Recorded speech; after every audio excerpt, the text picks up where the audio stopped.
Hello, my name is Kelly Kelly. Welcome to the NICU Now audio support series.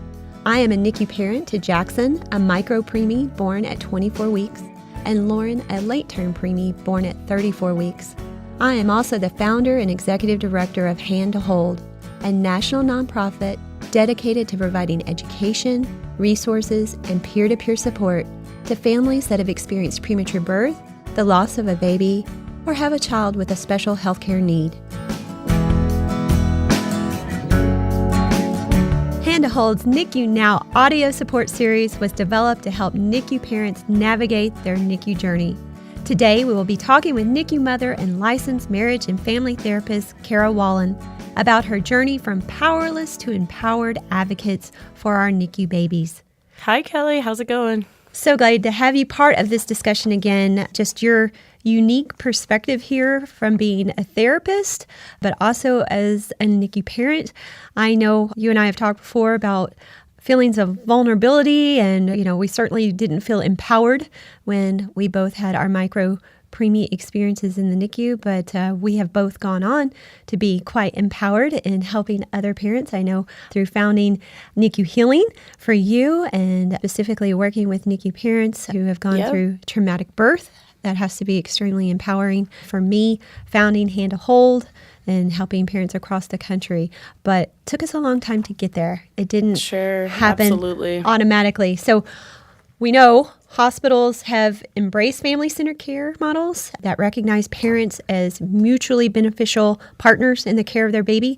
But as NICU parents, we're typically under extreme stress, and we're often unprepared to make educated decisions about what is best for our babies.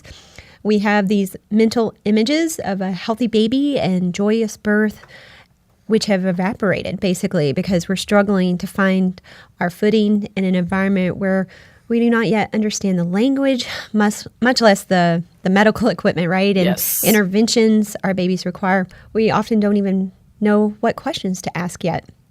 So no parent can be fully prepared for the extreme stress and this range of emotions associated with the NICU, nor can we fully be prepared to make these critical decisions about their medical care. Often we're giving medical consent, I think, with, from our hearts, not our heads, because we don't yet know enough about the medical jargon and all the complications our babies may have. I wanted to take just a minute and read from a book that I just love. It's called Girl in Glass by Deanna Fye. Oh, I love that book. Do you? Yes, she's awesome. She writes about slowly finding her footing as a NICU mom. So she writes, "Between my own sobs, I tell myself this can't be. I have to find a way to wake up pregnant again with my baby girl safe inside my body. Eventually, the sobs subside. My husband brings me water. It's time to pump again. This time, I produce a few drops of colostrum. At my daughter's bedside, I use a swab to collect the colostrum, which the doctors and nurses call liquid gold. The drops vanish into the swab before I can dab them to her lips. For the first time, I reach into the incubator and touch her hand. Her fingers are so tiny that they're less like fingers than like the fins of a minnow, the tendrils of a pea, but they grasp at my finger. All at once, I know that I can't help but love her, because she is mine, because I am her mother, but I don't think I can bear it. She needs a braver mother, a selfless mother, a heroic mother, a mother who could never wish to let her go." Like Deanna, I struggled to find my voice and my strength as my son's advocate. I had always been prone to fainting at the sight of blood. I had no idea how I would parent this medically fragile baby. And one of my earliest memories, really, from his birth at just 24 weeks is of that lactation consultant showing up in my room with that breast pump. We all know what that one looks like. Oh, yeah. Okay. So she explained to me that breast milk is like liquid gold, like Deanna Fye explained, and that although I was still groggy and on all this pain medication, I started fumbling with these pump parts and then trying to label the bottles because I knew how important providing milk was. And, I felt really determined because I wanted to help my son overcome these challenges. It had really been pressed upon me how important this was, but it wasn't. It wasn't. There's a lot of pressure. I think there's an inordinate amount of pressure being put on people, and when you're already in a circumstance that's not conducive to being able to pump very easily, like preterm labor, emergency C-sections, all these different things, it's tough. It was hard. And it wasn't easy for me, and my body didn't respond right away. It took hours to produce just, a cc of colostrum. But again, the lactation explained that my baby's stomach was smaller than a pea at that time. And so she was telling me, every drop counts and collect and save everything, that it's medication for my baby. But I have to admit, I hated everything associated with pumping, from having to leave his bedside, to go in this little small room. I know we do a better job now. A lot of moms are able to pump at their baby's bedside, but I wasn't. Neither was I. I was waking up in the middle of the night every 2 to 3 hours to pump, but instead of, waking up to a baby crying, you're waking up to machine. Yeah, to an alarm. All these I feel like my memory deliberately blotted all of this out because it was so tough. It is really, really tough. But again, I made this decision to pump from my heart because I love my baby, and it was really the only thing I felt like connected me to him at that time. The really thing I could do as his mother that really I didn't feel like anybody else could. I know there's great donor milk out there and other options for these moms that aren't able, because I want to discuss that in a minute. There are a lot of us, we try and we are finally successful, but for some moms, they're not. So I definitely want to get to that in a minute. But I did want to emphasize that, I made this decision from my heart, but what I later learned and what we really, really know now is that babies weighing 2 pounds, 12 ounces or less, so that's 1,250 grams or less at birth, have really special nutritional needs, and human milk is important for not only their optimal growth and development, it's also life-saving because it has to help mature their digestive system as well as their underdeveloped immune system. And the use of the mother's own milk, or donor milk like we talked about, is so important because for preemies, it reduces infection and it enhances neurological developmental outcomes. So, we know it's really, really important. But at the time, all I cared about was that I had this purpose, right? And this is my purpose, providing milk. And it was going to give me this connection to my baby that I really felt that I was missing. So advocating and parenting in the NICU can just be exhausting. It's frustrating. And, I think sometimes even lonely. And so I'm really excited, Kerrigan, that you're here to share this very unique perspective from a therapist's perspective, but also one of a parent who went through this NICU stay, because I think the first thing is just the jargon. Absolutely. I didn't even know what NICU stood for. I'd never been to a NICU. I really didn't know anyone. I had heard of some friends who had had preemies, but I had a misconception of what prematurity was. Did you, I know for me, after having gone through the NICU experience, I had so many people ask me whether or not I had medical training, because when I went over Elliot's medical history, it was just like, and he had a rap sheet, believe me, being a 26-weeker. So when I go to pediatricians, still actually to this day, I still get the question, are you a nurse, or do you have any kind of nursing background or whatever? We feel like that by the end, but in the beginning, we don't have our footing, right? Yeah. We don't really know. And I think from the medical equipment to the decisions we're making, the insurance forms, everything's kind of crashing down around us really quickly. And it's in those first crucial hours. We've been through this very traumatic birth experience. Our babies are often, if it's a micropreemie, they're really clinging to life. Those first 24, 48 hours are so critical. But even for a late preterm baby, I think, knowing what decisions to make and what's the right thing. This is not what we were expecting, being disconnected, if you will, from our baby. And it's not certainly the birth experience any of us expected or would wish for. And let's face it, pumping can be a full-time job. I mean, it can just be emotionally, I think, and physically exhausting, providing the breast milk. And so I really wanted us to talk about that and focus on that just a little bit, because I want to encourage moms. I really do. I think for us to, just by acknowledging how hard it is a form of encouragement. There's a lot of pressure. I think like in a lot of ways, mothers are put under this inordinate amount of pressure, regardless of what the circumstances are of the birth. Even if you're not a NICU mom, it's like you have the entire eyes of the world on you, looking at you and judging you based on the parenting decisions that you make. For NICU moms, it gets even more complicated because in being in the NICU, you very quickly learn that one of the few things that you can do is the pumping. Unfortunately, for moms, it's on both ends that it becomes a challenge, because I feel like there's a lot of judgment that still comes through for moms who can't or for whatever reason won't pump, and which to me, I want to really speak to them too, that that's okay. It's more important that you're there with the baby, that you're mentally present. And, a lot of the times it has to do with medical procedures, different things that have happened that have put your body completely out of whack.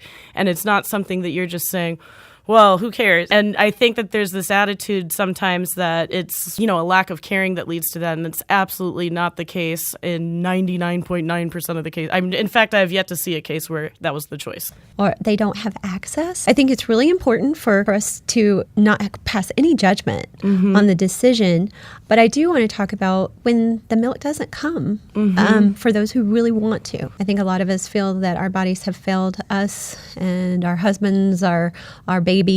Right. And then the not being able to produce this milk that is, being told to us over and over again, this is medication, this is crucial, this is liquid gold. And when we're not able to fulfill that. Yeah, I think there's a great cultural mythology that humans somehow have this immaculate control over their own bodies. And I think one of the traumatizing parts about being in the NICU is you realize how little can actually be done when certain circumstances present themselves. And I think to go to something like lactation, or the difficulty in coming to a point that you can actually pump and produce milk, it's one of those cases that it can be, it's from a whole range of different things that can cause it, but it's absolutely, most of the time, it is not something that a mom would opt out of doing by choice or say, I really don't want to be doing this. So it's something that it's really important to have that awareness that sometimes we don't have control over everything. And sometimes we do have to give ourselves a break.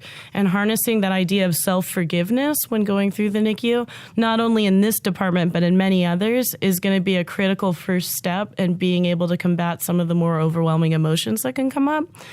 And so being aware that it isn't something that there's a magic wand, or it isn't something that if you make enough effort, then it might work. Yes, there needs to be encouragement, there needs to be empowerment, and there needs to be team building so that people can find their support that they need to try the best that they can and feel that support around them.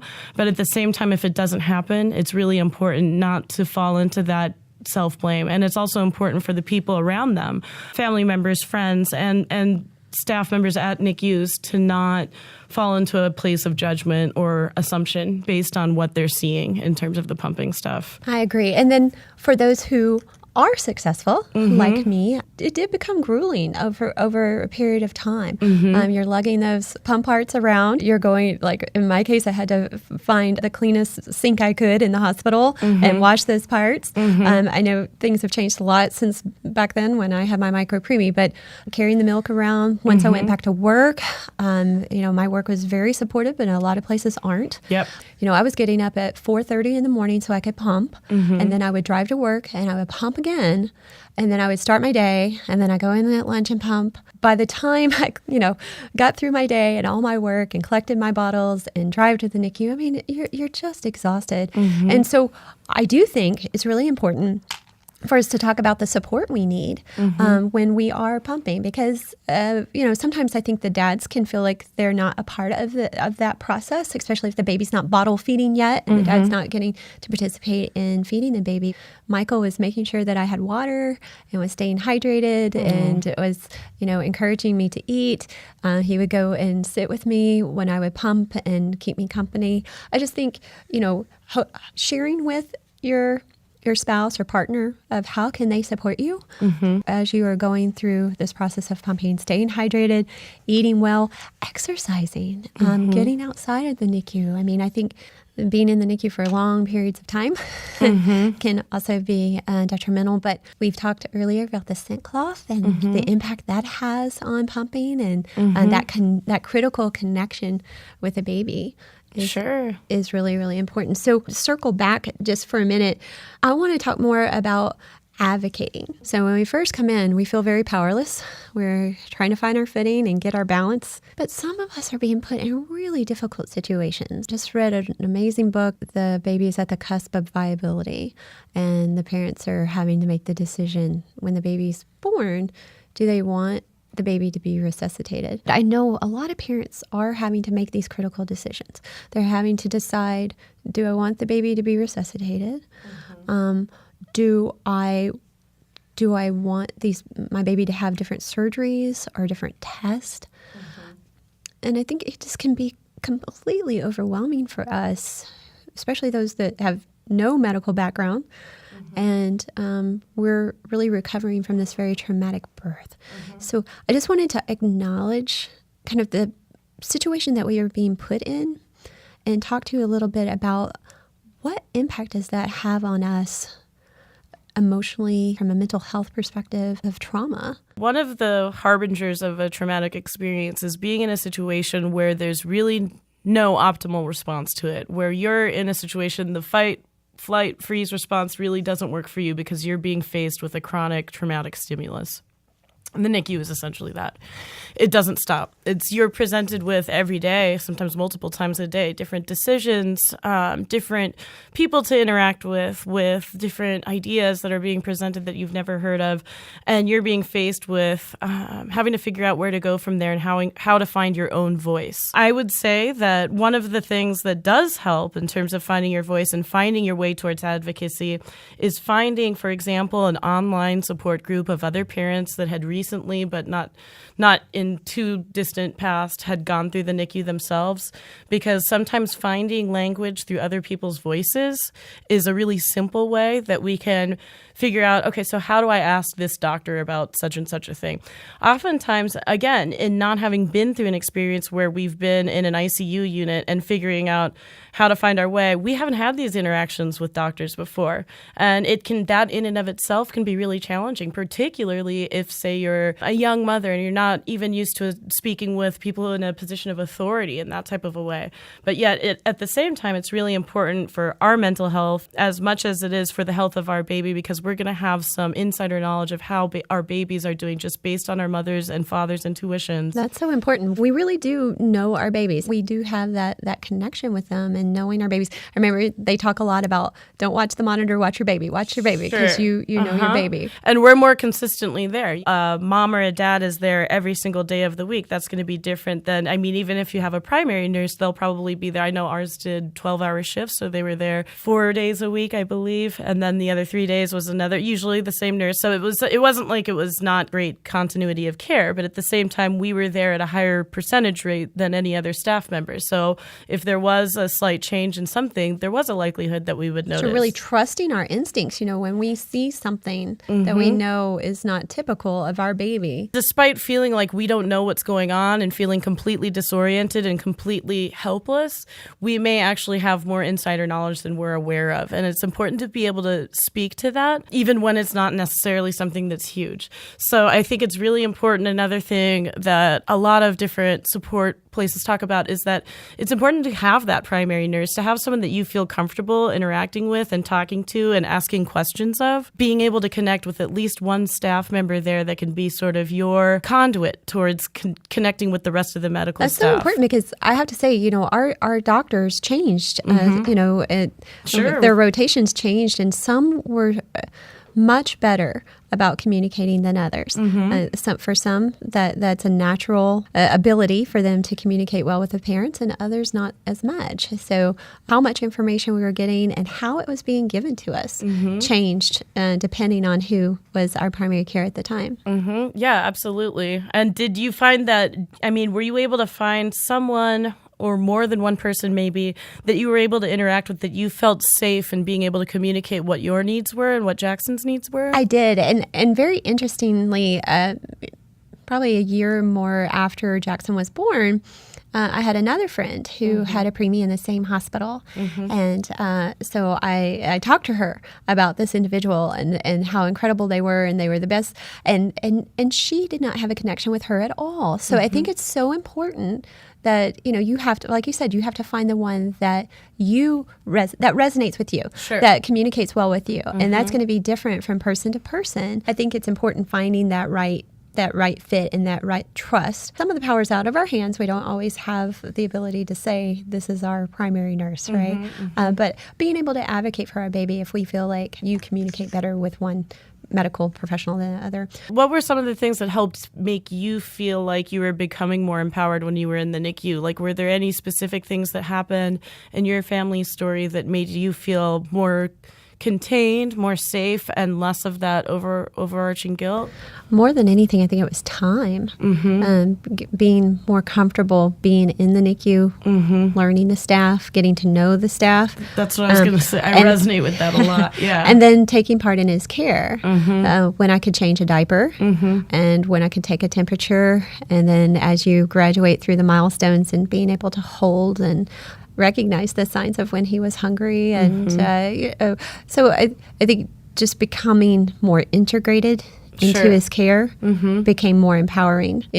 Back to the milk, even really being able to advocate, what do you want for your baby? There's a lot of discussion now around fortification of milk and really understanding what that means and advocating for your baby if you're not able to provide your breast milk, that they get donor milk. And that's so why I think, like the parent support, the peer support, like what you guys are doing with Hand to Hold, of being able to talk to other parents who have been in that same space in a somewhat recent time period, so that people can hear what it was like, so that it doesn't feel like you're an island being forced to make these complex medical decisions for a very medically fragile baby. And the most fearful and fear-invoking part of that is just being on your own. So even if it doesn't give you any concrete answers, being able to consult with other people that may have had a situation even remotely similar is going to have some benefits to it, because at least it's going to normalize the circumstance and make you feel like you're not alone. You are not alone. I think we talk about that a lot at Hand to Hold, that you are not alone. And I think that's so important, because I did feel very isolated, and that no one else had ever had this experience. But yet when I was in the NICU, there's another 40 parents surrounding me. But you feel very isolated from them because, HIPAA and all the other reasons we're, not able to emotionally, physically connect with other families in the NICU. So briefly, I also want to just address setbacks, because you begin to feel more empowered and things are going well. And as we know, I hate the analogy, but everyone talks about the NICU being this roller coaster, and a step forward and 2 step back. And I know that's what we experienced. It's what the majority of NICU families say they experience. So, kind of living with the uncertainty. I have to say it was so emotionally and mentally challenging for me, leaving every night and if my phone would ring at home, of not knowing what that next phone call was going to be. Coming in the next day and not knowing how did he do overnight and did we have a setback. I just wanted to talk about the emotional toll that can take on you from you think that you've kind of made it through, and then there are setbacks. Yeah, it's extremely challenging. It's something that fortunately most people never have to face. There's something about it, I think, in that book, Half Baked by Alexa Stevenson. She talks about how there's this creepy kind of Zen Buddhist quality to being in the NICU, that no matter what, you have to be right there. You have to be in the moment. Looking 2 days later or 2 days prior isn't going to help you. And getting used to that, getting accustomed to that is extremely challenging. And I might add as well that it may, this is conjecture, but it may even be more challenging for people with a shorter stay. For people with, the long term, you start to get accustomed to, okay, this is a setback and then we move forward and this is what we did before, so we'll do this again. When you only have a 2-week stay and say there's a major setback, after that first week and prior to that you had been expecting to go home, that can be devastating. Absolutely. I don't give her near as much floor time, but my daughter was born at 34 weeks, and I would definitely say that was our experience. Sure. That she looked very good when she was born, and we thought that she was going to be brought to our room, and they took her to the NICU to assess her and found some complications, and so she remained in the NICU, and she actually got worse, progressively worse over the first few days. So very different experience than with my 24-weeker, who I knew was critical at birth and was going to have a long NICU stay, whereas with her, I thought she was going to be in my room and she would go home with us, and then experience quite a few complications and had to stay. Right. And I also say that was even hard because I had been there before.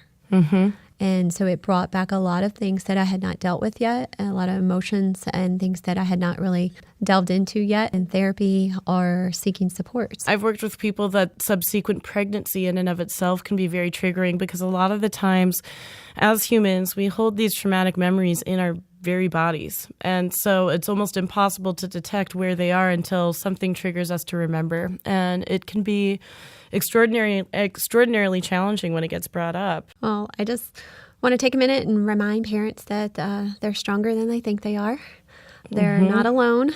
A lot of people have walked in their shoe steps. Is that how you say it? Walked in their footsteps before. Just want to acknowledge how hard it is living in that uncertainty, but how important it is. It's just so important for them to find their voice, find their footing, have a role in the NICU, provide the breast milk if they can, but if they can't, forgive themselves. And I'm happy to report that, after more than 6 months of pumping, my baby did finally learn to breastfeed. I know that's so awesome. It is so awesome. You talk about empowering. That was empowering. I put a lot of time and effort in that. That's kind of the Cinderella story. It doesn't happen for everyone, but I did want to put it out there that it can. I was able to donate hundreds of bottles of breast milk to our local milk bank. And again, that was empowering.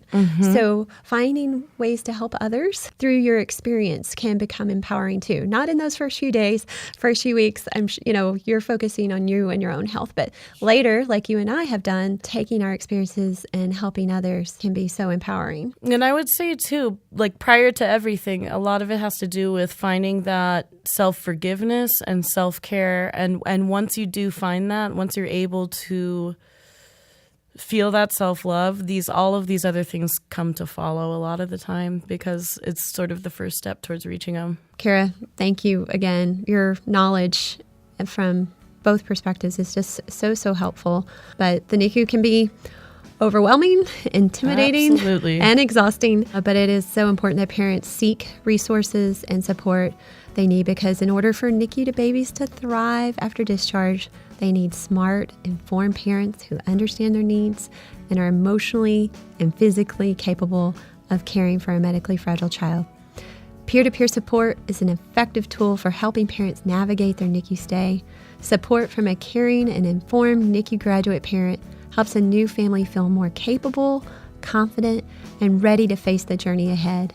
For more information about nutrition for your NICU baby, to request support, volunteer, or donate, please visit our website at handtohold.org. Our quote to remember today is from A.A. Milne. Always remember, you are braver than you believe, stronger than you seem, and smarter than you think. Thank you for listening.